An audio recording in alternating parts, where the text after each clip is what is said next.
सारणी वाला। ऊपर तो लिखा आपने सूफी साहित्य। सबसे पहले लिखेंगे हम प्रकाशन वर्ष, और फिर लिखेंगे हम रचना का नाम, और फिर लिखेंगे हम रचनाकार यानी कवि। रचनाकार का नाम ऐसे ऐसे याद करेंगे। ये बन गई हमारी सारणी।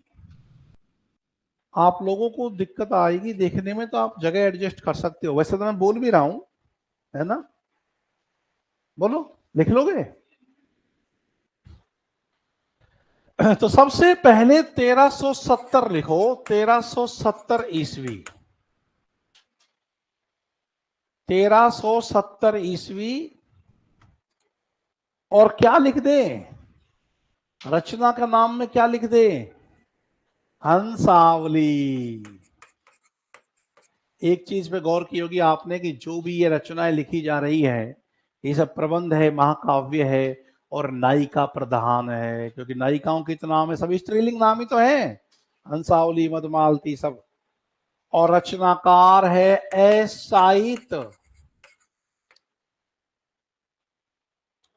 कॉपी में लिखना इंपॉर्टेंट नहीं है, ये तो सब जगह सब लोगों के पास लिखा हुआ है पहले से ही। हमको इसको यहां बिठाना है दिमाग में, और कंठस्थ याद करो। चलो एक बार कामायनी के 15 सर्गों को क्रम से सुनाओ। बोलो। चिंता, आशा, श्रद्धा, काम, वासना, लज्जा, कर्म, ईर्ष्या, इड़ा, स्वप्न, संघर्ष, निर्वेद, दर्शन, रहस्य, आनंद। असाइत की हंसावली इसके बाद 1379 ईस्वी में रचना आती है चंदायन। चंदायन रचना को लिखने वाले मुल्ला दाऊद हैं। मुल्ला दाऊद। 1379 में। इसके बाद हम सीधे सीधे 1459 ईस्वी पे आए, और यहां रचना का नाम है लखन सेन पद्मावती कथा। लखन सेन पद्मावती कथा लिखने वाले दामोदर कवि हैं। न दामोदर भट्ट है, न दामोदर शर्मा है, दामोदर कवि। याद करते चलो, क्योंकि आज एक एक छात्र को खड़ा करके हम सुनेंगे ही क्रम से। हम भी देखेंगे मेमोरी पावर कितनी रखते हो, कितना याद रह पाता है, क्योंकि आज दशहरा है ना, आज की क्लास ऐसी होगी। और फिर इसके बाद आ जाओ 1501 की डेट याद रखेंगे हम, और पहले हम सत्य को याद रखेंगे, मृग को बाद में याद रखेंगे। दोनों की डेट 1501 के संदर्भ में याद रखनी है। हाँ, कहीं कहीं मृगावती की डेट 1503 भी प्राप्त होती है। तो अब यहां पर हमने क्या लिख दिया? सत्यवती कथा।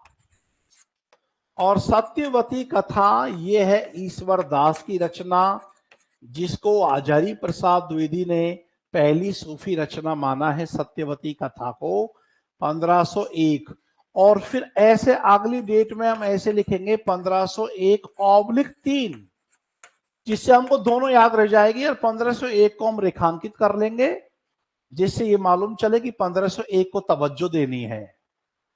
तो 1501 में सत्यवती कथा लिख लो, ईश्वरदास, और इसके नीचे भी 1501/3 है ना, मैं बोल भी रहा हूं साथ साथ में। 1501 के नीचे मैंने लिखा है 1501/3, लेकिन 1501 को हाईलाइट कर लो। बाई चांस कभी एक न आकर के 3 आ जाए और पूछ ले कि 1503 ईस्वी में कौन सी सूफी रचना का प्रकाशन वर्ष है, तो फिर हम समझ जाएंगे अच्छा ये तो मृगावती को जानना चाह रहा है, क्योंकि कहीं कहीं उसकी डेट 3 मिलती है। सुकुल जी ने तो क्या मानी है? 1501।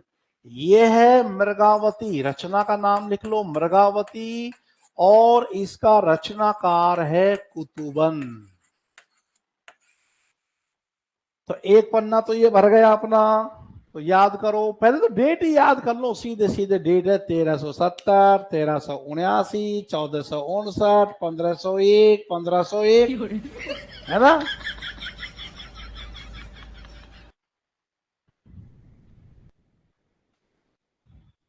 10, 20, 30 डेट को तो आप लोग जो खाना लेने जाते हो पीजी में, वहां उसी टाइम जो खाना देती है तुमको थाली में, उसको सुना के आ सकते हो 10, 20 डेट। तो थाली लेके खड़े होते हो लाइन लगा के, उसको बोल दो 1370, 1379, 1501, 1459, 1501, 1501। वो कहे क्या, कितनी रोटी चाहिए, 1370। तो एक पन्ना तो ये हुआ, हटा दो इस पेज को।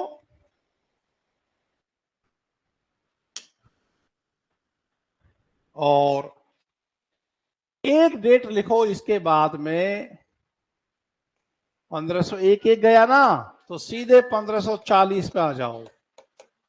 1540 और रचना है पद्मावत और मलिक मोहम्मद जायसी।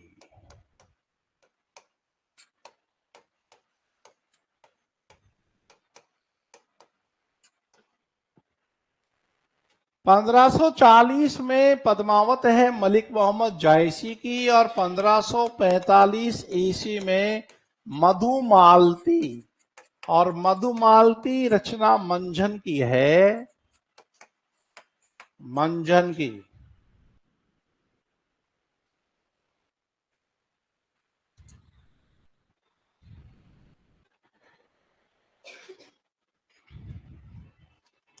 तो मंझन की मधुमालती।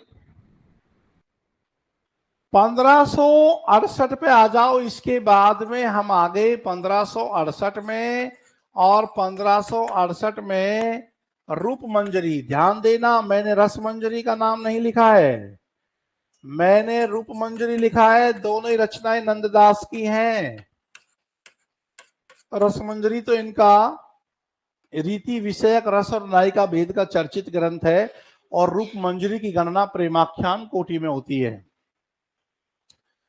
इसके बाद 1590 ईस्वी में रचना आ गई छिताई वार्ता।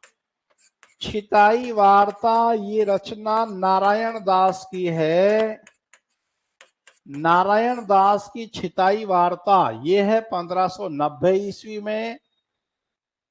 फिर सीधे ही हम 1613 ईस्वी में आ गए हैं, चित्रावली पर आ गए, और चित्रावली को लिखने वाले हैं उस्मान। उस्मान नाम के कवि हैं, इसने चित्रावली लिखी है। इसके बाद में हम आ जाते हैं 1618 ईस्वी। रस रतन नाम की रचना आती है पुहकर की, पुहकर की रचना रस रतन 1618। और 1619 ईस्वी में ज्ञानदीप रचना आती है, ज्ञानदीप, ज्ञानदीप रचना है, और ये रचना है शेख नबी की, शेख नबी की रचना है ज्ञानदीप। पन्ना फिर से भर गया, लेकिन हमने कैसे याद किया, 1540, 45, 68, 90, 1613, 18, 19 हो गई याद। मनी मन बोल के देखो है।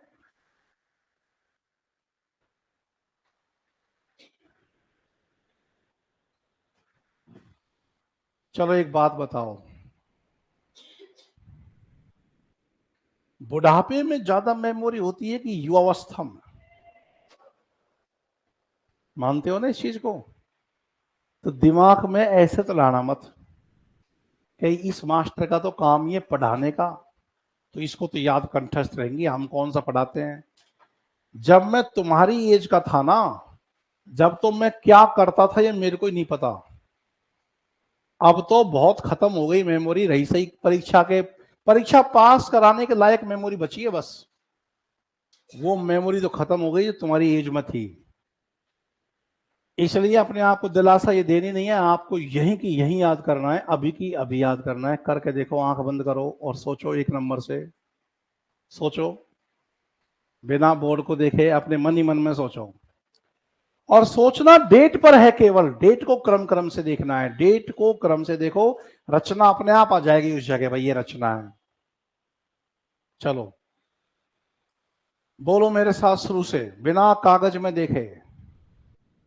1370, 1379, 1459, फिर बोलो 1501, 1501, 1540। अब पद्मावत पे आते ही स्टॉप ले लो भाई, बहुत बढ़िया रचना आ गई साहब, पद्मावत 1540 में आ गए। फिर जो है 40 के आगे चलेंगे, है ना। अब 1545, 1568, 1590, 1613, 1618, 1619, ये। और फिर जो ऐसी याद हो जाएंगी डेट, तो 1619 में कौन सी है, तुरंत याद हो जाएगी, अरे भाई शेख नबी है, ज्ञानदीप रचना लिखी है। इसके बाद में फिर डेट याद रखनी है 1731 ईस्वी, और इस समय हंस जवाहिर नाम की रचना आती है। हंस जवाहिर के रचनाकार हैं कासिम साहा। कासिम साहा। इसके बाद 1744 ईस्वी और 1764 ईस्वी, दोनों में नूर मोहम्मद लिखने वाला है। 1744 में इंद्रावती है और 1764 में है अनुराग बांसुरी। अनुराग बांसुरी, दोनों ही रचनाएं नूर मोहम्मद ने लिखी है। नूर मोहम्मद, नूर मोहम्मद। हंस जवाहिर को लिखने वाले कासिम साहा, और 1744 में इंद्रावती को नूर मोहम्मद ने लिखा। 1764 में अनुराग बांसुरी को नूर मोहम्मद ने लिखा। और इसके बाद में फिर एक 1917 ईस्वी की डेट याद रखनी है, रचना का नाम है प्रेम दर्पण, और रचनाकार मिलता है शेख नसीर, ऑब्लिक करके नजीर भी लिख लेंगे, शेख नसीर या नजीर। ऐसे करके ये सूफी प्रेमाख्यान एक परंपरा है।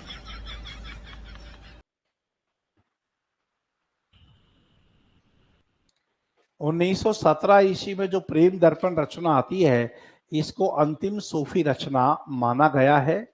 एक बार नेट की परीक्षा में भी ये सवाल बना करके पूछा गया था।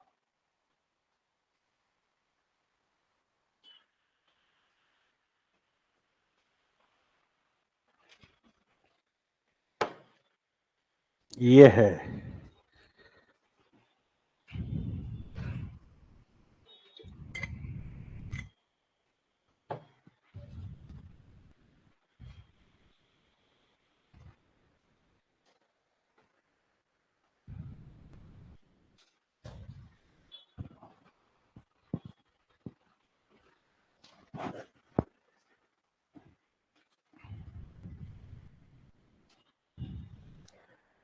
मैंने एक टेलीग्राम पर एक मूवी का लिंक भेजा था, तुम लोगों ने देखी क्या उसको? आषाढ़ का एक दिन, मूवी पूरी देखी और कुछ समझ में भी आई। कुछ छात्रों ने कहा कि भाई अजीब सी स्टोरी है, बहुत पुरानी फिल्म है लेकिन बहुत ही क्लासिक मूवी है वो। और उस मूवी को देखने के बाद समझो तुम्हारा आषाढ़ के एक दिन आधा तो वैसे ही याद हो जाएगा। 4-5 सवाल आएंगे सेकंड ग्रेड में, फर्स्ट ग्रेड के भले ही मत देखो, लेकिन सेकंड ग्रेड वालों को तो मूवी जरूर देखनी चाहिए। उसके बाद में फिर वो नाटक पढ़ना चाहिए, फिर मेरे प्रवचन काम आएंगे। ये है।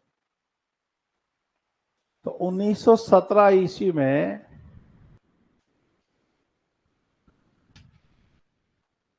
तो वो मूवी आपने जो देखी, उसमें सबसे अच्छा किरदार तुमको प्रभावित करने वाला कौन लगा?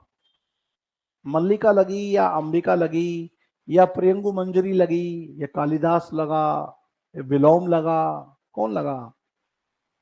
कौन लगा? ये लगना वगैरह मत पूछो। गाना तो उसमें एक भी ढंग का नहीं है, है ना? अरे वो तो अपन परीक्षा में नंबर आने के दृष्टिकोण से देख रहे हैं, उसमें वो मनोरंजन खोज रहे हैं क्या? आषाढ़ का एक दिन मूवी का नाम है, आषाढ़ का एक दिन। ऐसे गोदान पर बनी एक फिल्म।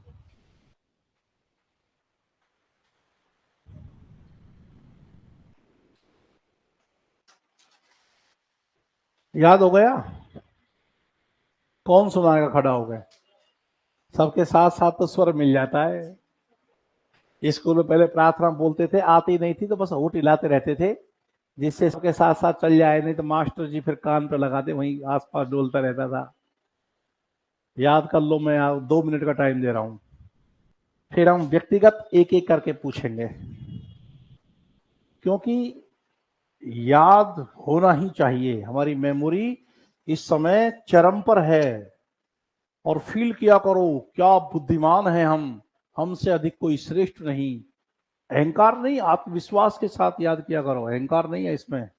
हाँ, डेट ही पूछूंगा, लेकिन डेट के आगे क्या लिख रखा है वो तो देख ले। मैं कहूं कि बता भाई 1613, तुम कहोगे हलवा पूरी आई 1300 1613 में हो जाएगा, सब याद होगा अभी की अभी। आज घर जाएंगे पूरी सूफी साहित्य की पोटली लेकर, सब कंठस्थ करके जाएंगे आज। अब तुम याद कहां से करोगे, तुम तो ड्राइंग कर रही हो, उतना याद करने में दिमाग लगाओ।